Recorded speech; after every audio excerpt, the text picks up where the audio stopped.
Alfonso Ponticelli, good to meet you, Emily. How are you? I'm good. How are you? Good. I like your T-shirt. Thanks. I got the same one. Yay. Yeah. This is my first time coming here. All right. Yeah. So, I think we could start now. Okay. So, when did you first start playing guitar? I was about maybe 7. Oh, When I wow. was about 7, yeah. Ooh. What kind of influenced you to start? What kind of influence? Or I guess what made you want to start playing? Well, I was a kid, and my mother called uncle of my father's in Naples, Italy, and she said instrument to bring over would be nice if you brought over, and she wanted to say accordion, but the word guitar fell out of her mouth. And so he brought a guitar, and my brother and sisters and I all took guitar lessons right away when he brought the guitar, and it was nice. We did a once a week guitar class, and it was just very organic, around the family, built around the family, just playing with my brother and sisters, learning folk tunes. It wasn't until later when it was like in junior high, started picking up more of blues and rock and jazz, Mm-hmm. Like the more like teenage things to start with. Yeah, Led Zeppelin, all the rock bands from England, and the blues bands and Hendrix and all that good stuff. But there's great guitar players in jazz. Started listening to a lot of Charlie Christian and Django Reinhardt and Wes Montgomery and Cal Farlow and Barney Ketzel, and I just really liked Gypsy jazz guitar player. I didn't know how to play like him, so years later I found out that there's a festival in France you can go to, so I went there and learned. So that was in 1996. Yeah, first time I went there. I read that you actually went there, like you still go. Yeah, I went there 5 times. I haven't been back since 2004, but that was a great time for us. Is that how did you first hear Django Reinhardt's music and like? Just from listening to records, discs. I had a teacher that gave me suggestions. I said, listen to all these guys, the people I'd mentioned. George Benson and Django and all these guys. So I liked Django's music. He suggested it. Good teacher, Stu Pierce. Used to teach Terry Kath, the guitar player from Chicago, and a lot of other people. So I was lucky to have good teachers. That's really cool. Mm-hmm. What made you travel to Spain? Like I When heard that went, you were. Yeah, just for flamenco, to learn flamenco. Oh. I had a teacher again that had it was like a class that he brought over to study flamenco and classical guitar. So we did that, and it was really nice. What's your favorite style of, I guess, guitar? I like gypsy jazz and flamenco guitar. That's the best, yeah. Your favorite. For me. I like Chet Atkins, personally. Finger-picking style is very unique. Has that folksy Americana sound to it, There's so many great players like that play in that that finger-picking style. Tommy Manuel is a newer guy that, has been around forever, but he plays in that Chet Atkins style. Very good.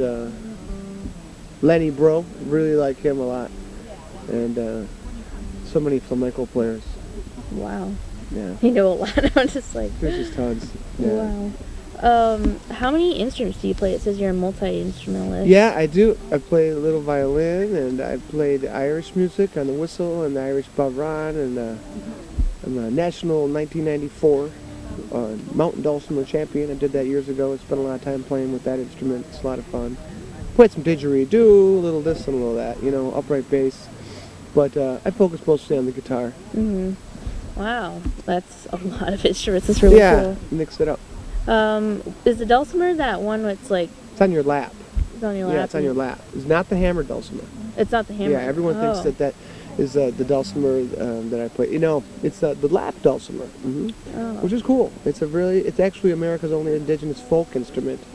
It's a string instrument that it's like a guitar neck you put on the body. It's the neck, a fretboard that runs the length of the body, and you can call it a table dulcimer or a lap dulcimer or a hog fiddle. It's from the Appalachians, Appalachian dulcimer. Wow. Did it come naturally to you? Because, like, you know, you played guitar and everything, so was it a lot? It's fun. It was just something I picked up, and yeah, it was not that difficult. It was easier than the guitar because it's half the amount of strings and half the amount of frets, and put on your lap, so it's very nice instrument to play. Very easy, yeah. Mm-hmm. Easy to hold. And I guess I'm a violinist I played for like 11 years. But I don't go to a personal teacher anymore. What would be like a good advice to for someone to do it on their own kind of practice?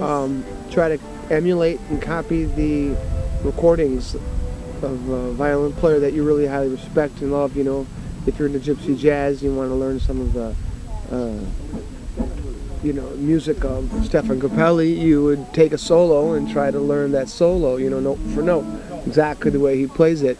And you work on it for a month or two or a period until it's done, And it doesn't got to be a huge, long, difficult thing, but it could be just something you learn like an exercise to learn how to play like that. And it gets your technique, honed in, specific. Mm-hmm. Then you could veer off and learn to something else. If you don't have a teacher, Mm-hmm. the records, you can play with the best. Just spin your CDs and tapes and records and iPods, Yeah, like YouTube them and copy, Yeah, it's hard not having sheet music because I'm classically trained, so I'm used to Well, right, you have to develop your ear. But nowadays there is a lot of music available for solos that were already transcribed by somebody, and they're on the internet, and the tools are available. You could slow it down with an app, if you got that help, and then you could also use your ear. It's good to do both, to develop your ear and to hunt for the notes, and listen for it and rewind, and rewind, and it kind of develops your ear in a way that reading music doesn't, Yeah, you're just, you get the sound of it better. Yeah, it's just work. It takes extra work. Oh, right. Well, yeah. So how'd you hear about this Django Festival? I've been coming here since Sims Nagy started it in 2003, and I run a festival in Chicago for the same length we started in 2003, and Sims I played with his band when he was looking for a guitar player years ago, and we did some work together around the Midwest and Kansas, and came to Madison. He came to Chicago. And it wasn't my turn, to move to Madison. It was someone else's. It's another Tom took that spot, and he was playing with him. But we had a connection. Sims was trying to get his band together, and so he considered me, and I worked with him for a little bit, And then he started this fest and thought of me to come and bring my band that I had started in Chicago. And so I brought to the festival here and introduced him to many musicians. Different Gypsy people. Recently, Tony Balog is a Hungarian Gypsy, and Giuliano Milo is a Serbian Gypsy. He was here, and Steve Gibbons' Gypsy Rhythm Project. They came with great musicians, and I brought James Sanders here, Steve Gibbons played with me. Anyway, it's great. Every year is different. This year I'm by myself, so it's nice. Oh, yeah, a different feel to it. Different feel, different vibe. Yeah. Is it easy to play with different people if it's not your band? Yeah, if there's that, similar, background or similar sentiment. If you get along, you get along. It's like musicians play similar music, and then it makes it easy.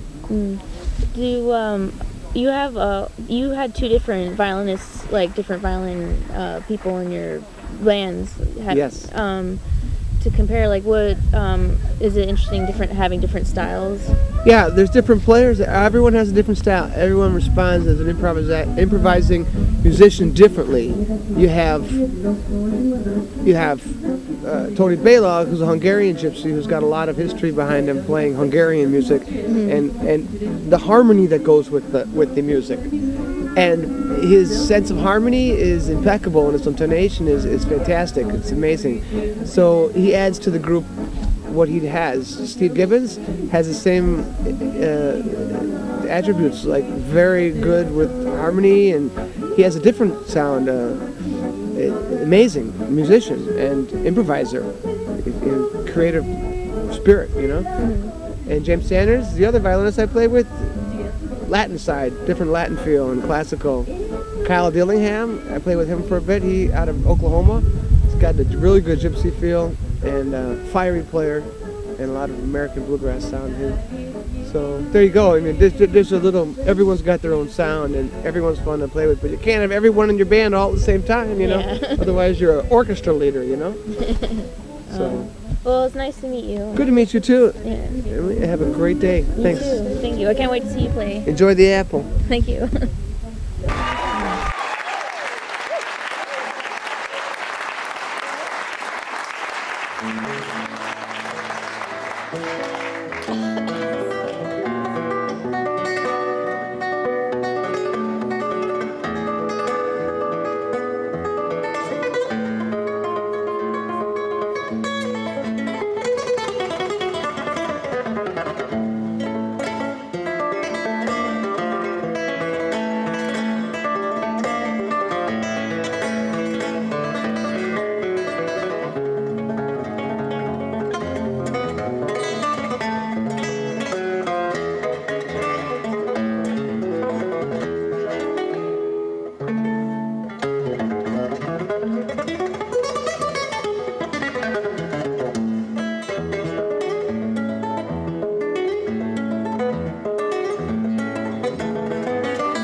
Thank you.